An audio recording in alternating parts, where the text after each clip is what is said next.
Hello नमस्ते केम छो दोस्तों and welcome back to our channel H&M talks पर। सो दोस्तों आज का हमारा टॉपिक है चंद्रयान 3 जो आजकल काफ़ी सुर्खियों में है दोस्तों।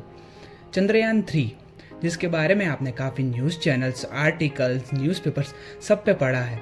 तो आइए जानते हैं चंद्रयान 3 के बारे में। दोस्तों चंद्रयान 3 चंद्र पर खोजबीन करने के लिए इसरो द्वारा भेजा गया तीसरा भारतीय चंद्र मिशन है। इसमें चंद्रयान 2 के जैसे ही एक लैंडर, एक रोवर है, लेकिन इसमें ऑर्बिटर नहीं है दोस्तों।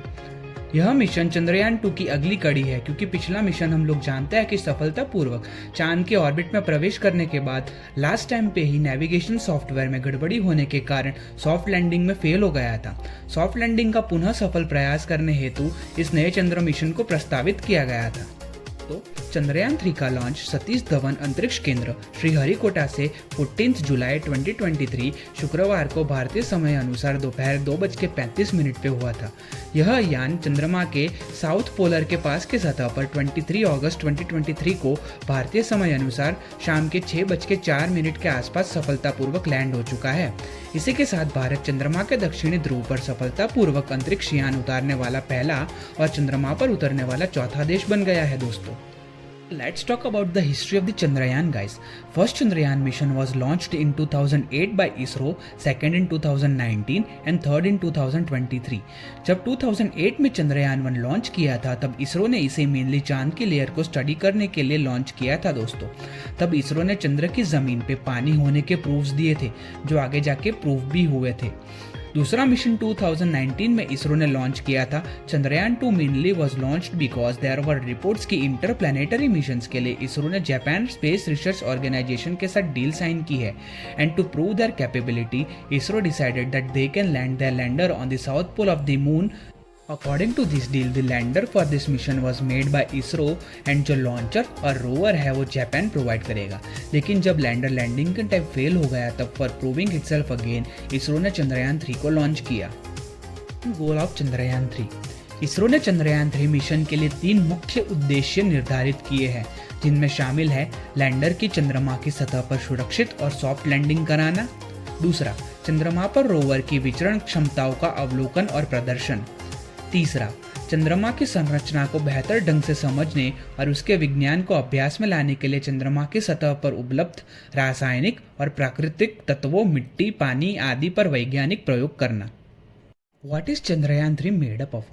चंद्रयान 3 के 3 प्रमुख हिस्से हैं: propulsion module, Vikram lander, Pragyan rover. First is propulsion module. इसका प्रोपल्शन मॉड्यूल संचार रिले उपग्रह की तरह व्यवहार करेगा दोस्तों। प्रोपल्शन मॉड्यूल लैंडर और रोवर युक्त ढांचे को तब तक अंतरिक्ष में धकेलता रहेगा जब तक कि अंतरिक्ष यान 100 किलोमीटर ऊंचाई वाले चंद्र कक्षा में न पहुंच जाए।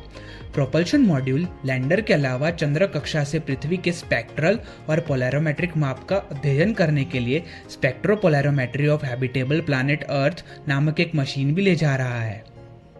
Second main part in the Chandrayaan 3 is lander. As we all know दोस्तों, चंद्रयान 2 के फेल होने के मुख्य कारणों में से एक था उसके लैंडर में आई तकनीकी खराबी। चंद्रयान 2 के विक्रम के विपरीत, जिसमें 5 800 न्यूटन इंजन थे और 5वां एक निश्चित थ्रस्ट के साथ केंद्रीय रूप से लगाया गया था, उसके सामने चंद्रयान 3 के लैंडर में केवल 4 थ्रॉटल सक्षम इंजन होंगे। इसके अतिरिक्त चंद्रयान 3 का लैंडर लेजर डोपलर वेलोसीमीटर के साथ लगाया गया है। Doppler velocimeter is mainly used to calculate velocity with the help of flow fluid. Chandrayaan 2 की तुलना में इम्पैक्ट लेग्स को भी मजबूत बनाया गया है और उपकरण की खराबी का सामना करने के लिए एक से एक अधिक उपाय किए गए हैं। इसी के साथ साथ लैंडर पर तापीय चालकता और तापमान को मापने के लिए चंद्रा सरफेस थर्मोफिजिकल एक्सपेरिमेंट भी लगाया गया है। इसी के साथ साथ लैंडिंग साइट के आसपास की सिस्मिक एक्टिविटी को मेजर करने के लिए instrument for lunar seismic activity भी लगाया गया है और इसी के साथ साथ प्लाज्मा घनत्व और इसकी विविधताओं को अनुमान लगाने के लिए लैंगम्यूर प्रोब भी लगाया गया है। And the third main part in the Chandrayaan 3 is rover. Pragyan, जो कि एक 6 पहियों वाला लगभग 26 किलोग्राम वजनी एक रोवर है जो कि 500 मीटर के दायरे में कार्य करने की क्षमता रखता है। प्रज्ञान रोवर लैंडिंग साइट के आसपास तत्व संरचना का पता लगाने के लिए अल्फा पार्टिकल एक्सरे स्पेक्ट्रोमीटर और लेजर इंड्यूस्ड ब्रेकडाउन स्पेक्ट्रोस्कोप का यूज करेगा। सो दोस्तों, आप लोगों के माइंड में भी क्वेश्चन अराइज हो रहा होगा कि चंद्रयान 3 को इतना टाइम क्यों लगेगा चांद के ऊपर लैंड होने में या फिर चांद तक पहुंचने में। जबकि यूएस के अपोलो मिशन को तो सिर्फ 3 दिन लगे थे। इसका भी एक कारण है दोस्तों, इंडिया के पास जो है एक पावरफुल रॉकेट की कमी है जो कि चंद्रयान को सीधा का सीधा ऑर्बिट के बाहर प्रोपेल कर दे और लूनर इंसर्शन में डाल दे। इसीलिए इसरो एक क्लेवर स्ट्रेटेजी यूज करता है। सो दोस्तों, आप में से बहुतों ने मिशन मंगल मूवी तो देखी ही होगी। उसमें बताया गया है कि इसरो ने कौन सी स्ट्रेटेजी यूज़ की थी।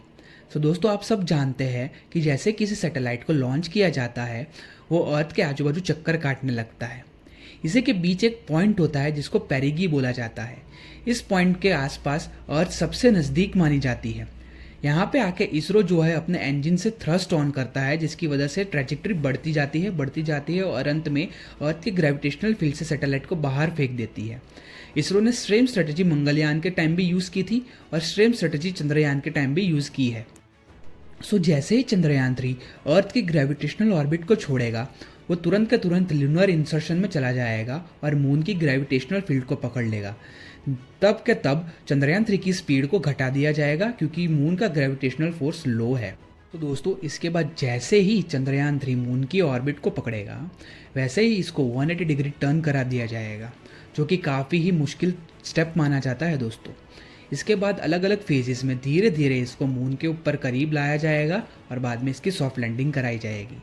आप सबने भी इसकी सॉफ्ट लैंडिंग लाइव देखी होगी, अगर नहीं देखी तो आपने एक बहुत ही बड़ी चीज़ मिस कर दी है दोस्तों। तो दोस्तों, इस मिशन के साथ इसरो ने अपने आप को प्रूव कर दिया है कि अगर आप में काम करने की धैर्य, निष्ठा और पेशेंस हो तो आप कम बजट में भी बड़े बड़े मिशन सॉल्व कर सकते हैं दोस्तों।